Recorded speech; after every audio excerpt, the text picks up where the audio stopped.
সেই পাপের পতনের পর থেকে মানব জাতির শ্রেষ্ঠ শাস্তি হচ্ছে মৃত্যু। এর থেকে কোনো বিকল্প নাই।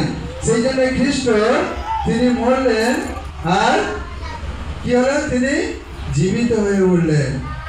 আর এর দ্বারা কি হলো না, তিনি অনন্ত জীবনের দিকে, যিশুর পুনরুত্থান আমাদেরকে, যত লোক আমরা তাকে বিশ্বাস করব, আমাদেরকে অনন্ত জীবনে নিয়ে যাবে, নিশ্চয়তা আছে। হালেলুয়া।